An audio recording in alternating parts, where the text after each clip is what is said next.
It's the late 1970s, and ABBA has already conquered most of the world. With hits like Dancing Queen, Mamma Mia, and Take a Chance on Me, they're beloved by fans from Stockholm to Sydney. The world seems captivated by their sparkling pop melodies, impeccable harmonies, and radiant performances. But there's one place where ABBA, despite their incredible success, feels a chilly reception. In Britain, the music critics aren't swooning. They're not joining the global chorus of admiration.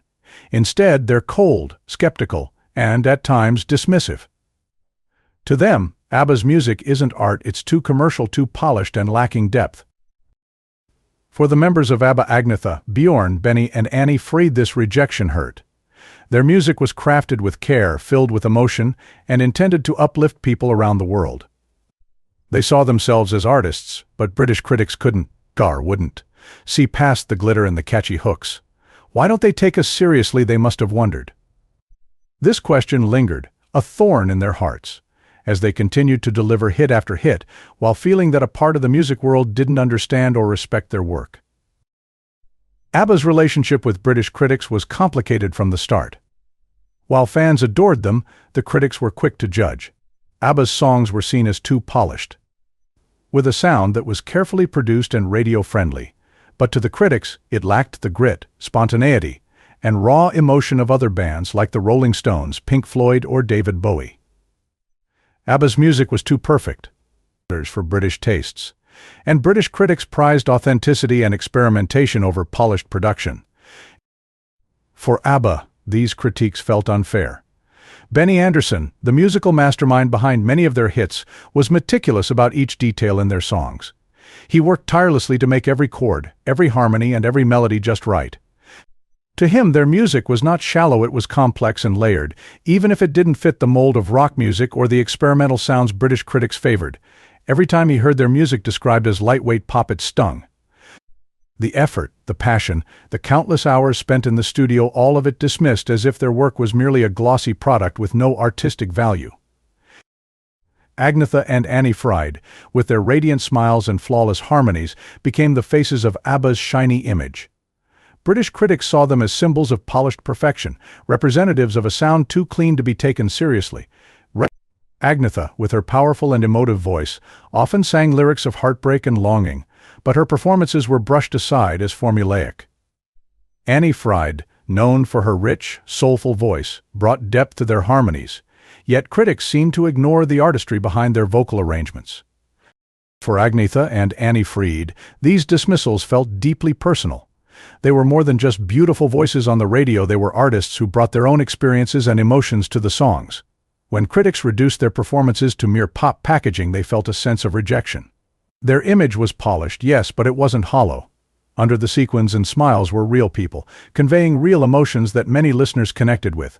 Yet in the eyes of British critics they were frozen out, reduced to stereotypes of commercial pop stars who didn't belong in the world of serious music. For Bjorn Ulvaeus and Benny Andersson, the driving forces behind ABBA's compositions, the critics' attitude was even more frustrating.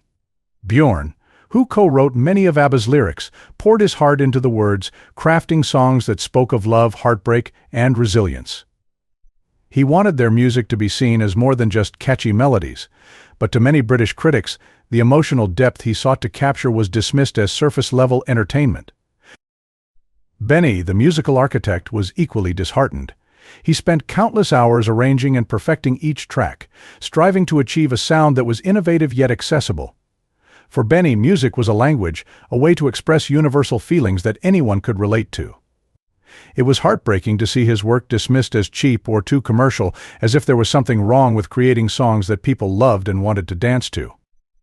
The disdain for their music in Britain felt like a constant shadow, a reminder that not everyone appreciated the joy and emotion they poured into every record. For ABBA, this rejection was painful because Britain was a country they admired. Many of their musical heroes, like the Beatles and the Rolling Stones, had come from the UK. They respected the British music scene and wanted to be a part of it.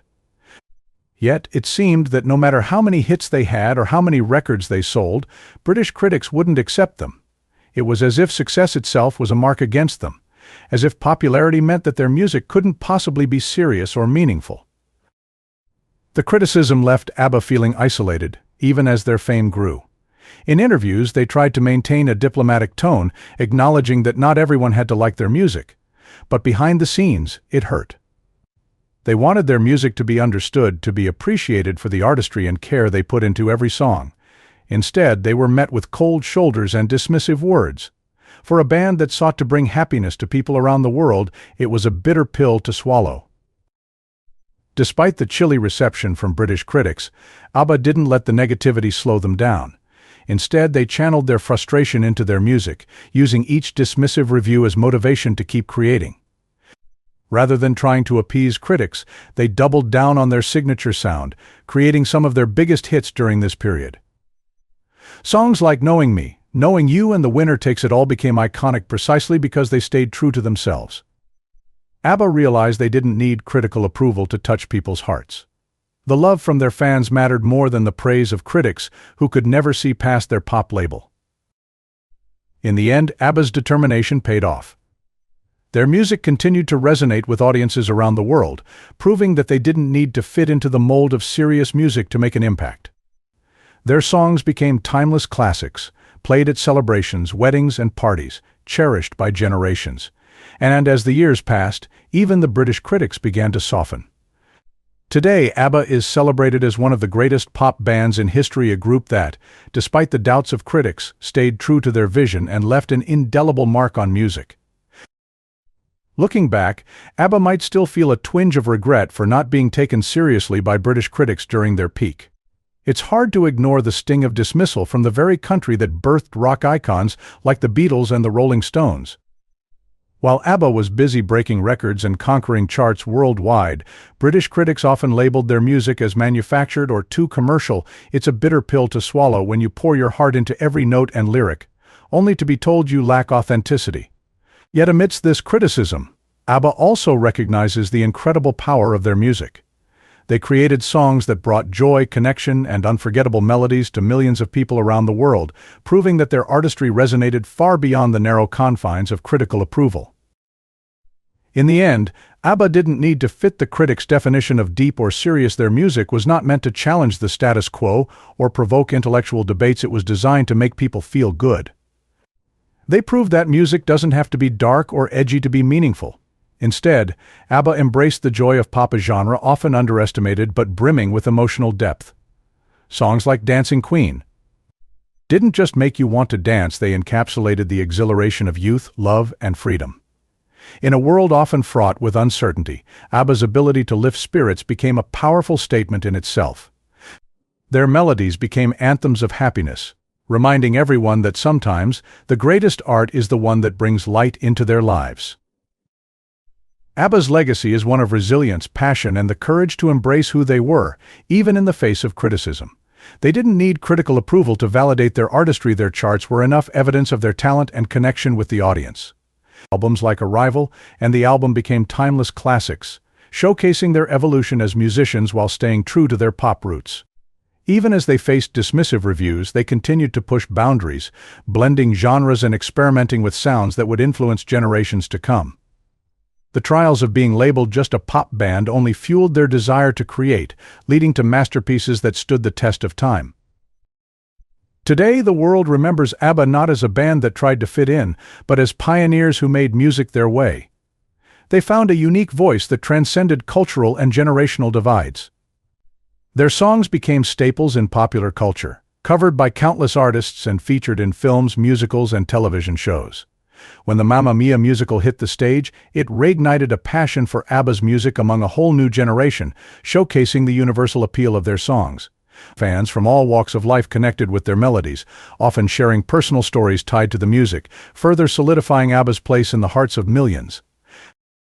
Furthermore, ABBA's influence extended beyond their own music. They paved the way for future pop artists who would embrace melody, harmony, and storytelling without fear of judgment.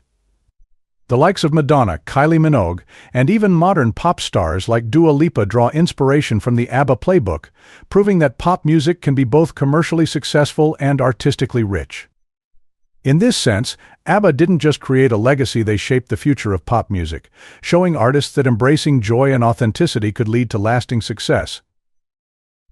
As ABBA reflects on their journey, they understand that the impact of their music is far greater than any critic's opinion. Their songs have woven themselves into the fabric of global culture, cherished by fans who find solace and joy in their melodies. They are a testament to the idea that true artistry isn't measured by accolades or approval, but by the ability to touch hearts and inspire joy. Ultimately, ABBA's legacy is a celebration of the power of pop, a reminder that, in a world filled with complexities, music that uplifts and connects us is, in many ways, the most profound art of all.